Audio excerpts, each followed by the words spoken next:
وہ بار بار کفن ہٹا کر اس کا چہرہ دیکھتی جو نورانی تھا، جہاں آج صرف سکون ہی سکون تھا، کسی کا ڈر خوف نہیں تھا۔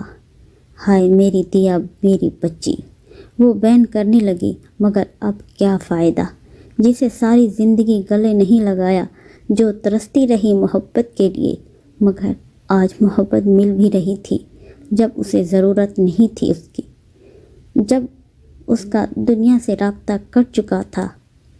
زریاب دیا کا نام سن کر پریشان تھا، مگر اتنی ہمت نہیں تھی کفن ہٹا کر دیکھے۔ وہ لڑکھڑاتے قدموں سے آگے بڑھا۔ میت کی چارپائی کے پاس بیٹھتے ہوئے اس نے کفن ہٹا کر چہرہ دیکھنا چاہا، مگر ہاتھ کانپ رہے تھے، دل سکڑنے لگا تھا۔ ماریا نے کفن ہٹا کر چہرہ دکھایا اسے، اس کے بھائی کی ہونے والی بیوی کا، مگر وہ دیکھ کر ساکت رہ گیا۔ دیا، دیا، آنکھیں کھولو، میری زندگی دیکھو، زریاب آیا ہے، کچھ بولو، کچھ کہو۔ وہ ہوش و حواس میں نہیں تھا۔ آفتاب اور حسنین اسے سنبھالنے کی کوشش کر رہے تھے، مگر وہ زور زور سے چیخ رہا تھا، بار بار دیا کی طرف لپک رہا تھا۔ چھوڑو مجھے، دیا سے باتیں کرنے دو، میری دیا ہے یہ مری نہیں ہے، یہ مذاق کر رہی ہے۔ سبھی حیران تھے، آخر زریاب کا دیا سے کیا تعلق؟ وہ جو محبت کو دل میں سوچتے ہوئے ڈرتی تھی، آج وہ راز فاش ہونے لگا تھا، مگر پھٹ بھی اسے چہرے پر کوئی پریشانی نہیں تھی۔ اب اسے کسی کا ڈر نہیں تھا۔ کل کی دعا کے بعد رضا احمد کے گھر وہ آئے تھے اور عالیہ سے پوچھ کر دیا کے کمرے میں آئے تھے۔ کمرہ صاف ستھرا تھا۔ وہ چاروں طرف کمرے میں گھوم کر ایک جگہ رک گئے جہاں اس کی کتابیں رکھی تھیں۔ ایک کتاب ہاتھ میں اٹھائی ہی تھی کہ ڈائری پر نظر پڑی۔ انہوں نے بے اختیار ڈائری اٹھا لی۔ وہ ڈائری لے کر باہر آئے اور رضا احمد سے اجازت لے کر گھر آ گئے۔ پہلے اپنا نمبر آن کیا جو انہوں نے کتنے دنوں سے آف کر رکھا تھا۔ موبائل پر باقی کالز کے علاوہ دیا کے نمبر سے 8 کالز آئی ہوئی تھیں۔ وہ حیران ہوئے کہ کیا دیا نے مجھ سے رابطہ کیا تھا؟ انہوں نے اپنے سیل آف کرنے پر پچھتاوا ہوا۔ وائس میسج اوپن کیا۔ دیا کی ہچکیوں سے روتے ہوئے آواز بھری، بابا کال اٹھائیں، آج آخری بار اپنی بیٹی کی فریاد سن لیں۔ یہی سوچیں کہ وہ ستارہ کی بیٹی نہیں بلکہ آپ کی بیٹی ہے۔ مجھے لے جائیں یہاں سے، میری شادی روک دیں بابا۔ آپ کی دیا بجھنے لگی ہے، بکھر رہی ہے، وہ اندر ہی اندر جل کر بھسم ہو رہی ہے۔ وہ خود ہچکیوں سے رو رہے تھے۔ میرا کوئی گناہ نہیں ہے۔ میں اس دن اشر بھائی سے التجا کر رہی تھی کہ میرے معاملات سے دور رہیں، جس کا پھپھو نے غلط مطلب لیا ہے۔ آپ کی بیٹی بے قصور ہے۔ یہ شادی ہو گئی تو ایک اور ستارہ کی کہانی دہرائی جائے گی، ایک اور دیا جلنے کے لیے پیدا ہو گئی۔ اب وہ رو نہیں رہی تھی، اس کا لہجہ چٹان جیسا سخت ہو گیا تھا۔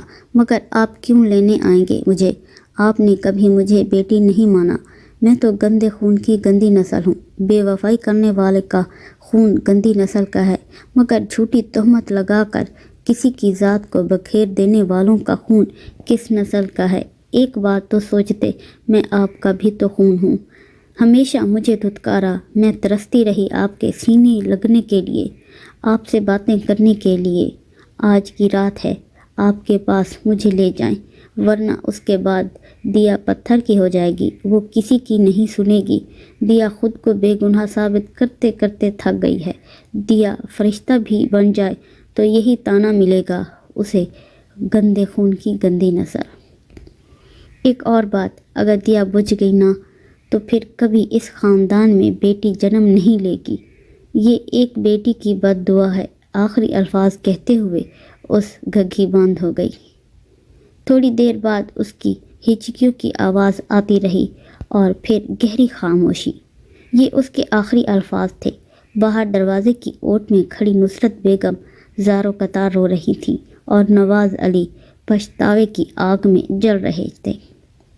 وہ ساری زندگی ایک معصوم کو اس کی ماں کی سزا دیتے رہے۔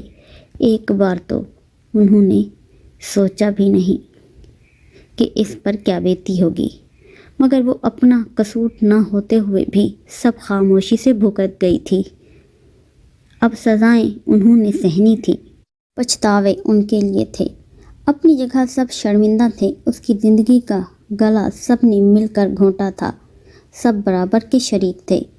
وہ بوڑھے برگد کے درخت سے ٹیک لگائے بیٹھے ڈائری پڑھنے میں مصروف تھے، بار بار آنکھوں میں آنسو امڑ رہے تھے، مگر وہ انہیں چھلکنے نہیں دیتے تھے، کیونکہ اگر وہ رو پڑتے تو سبھی کو رلاتے۔ ڈائری پڑھ کر وہ اٹھے اور اپنے کمرے میں آ گئے، اسے ایسے سنبھال کر رکھا جیسے بہت قیمتی چیز ہو۔ ہاں، ان کے لیے قیمتی ہی تو تھی۔ اس ڈائری سے ان کی بیٹی کی یادیں جڑی تھیں۔ وہ دن میں کئی بار اس کا وائس میسج سن کر خود کو اذیت دیتے تھے، اس کی قبر پر جا کر ہاتھ جوڑ کر روتے۔ وہ بیڈ پر بیٹھے زریاب کے بارے میں سوچ رہے تھے، جس کا ذکر دیا کی ڈائری میں تھا۔ اس سے ملنے کا سوچ رہے تھے جب خالدہ ہلکی سی دستک دے کر اندر داخل ہوئی۔ وہ بیڈ پر سر جھکائے بیٹھے رہے، وہ جانتے تھے کون ہے۔ نواز۔ خالدہ ان کے پاس آ کر کندھے پر ہاتھ رکھا۔ ناراض ہو مجھ سے؟ وہ پھر بولی، مگر وہ خاموش رہے۔ میں جانتی ہوں نواز، اس کے ساتھ ناانصافی ہوئی ہے، ہم نے اس کے ساتھ بہت برا سلوک۔ پلیز خاموش ہو جاؤ، اب کیا فائدہ ان سب باتوں کا؟ میں شرمندہ ہوں، مجھ سے غلطی ہو گئی، میں معافی مانگتی ہوں۔ وہ روتے ہوئے گویا ہوئیں۔ اب شرمندہ کے ہونے سے اسے کیا ملے گا؟ جب تک وہ زندہ رہی آپ مجھے اور امی کو اس کے خلاف بھڑکاتی رہیں، اس پر تہمت لگا کر اسے دربدر کر دیا۔ اب شرمندہ ہونے کا کوئی فائدہ نہیں ہے، اب اسے کوئی فرق نہیں پڑے گا۔ میں اس کو یاد کرتا ہوں یا اس سے محبت کرتا ہوں، اس کے لیے ترستا ہوں، اب اس کا رابطہ ختم ہے ہم سے، اب کوئی لینا دینا نہیں ہے اس کا ہمارے رویے سے۔ ختم ہوتی رہی، بکھرتی رہی، روتی رہی، مگر ہم پتھر بنے رہے۔ اب ہم اس کی یاد میں روئیں گے، بکھریں گے، مگر اسے کوئی فرق نہیں پڑے گا۔ وہ پھٹ ہی پڑے تھے، مگر مجھے افسوس اس بات کا ہے کہ ایک بار، صرف ایک بار اپنی بیٹی کو سینے سے لگا لیتا۔ وہ رونے لگے تھے۔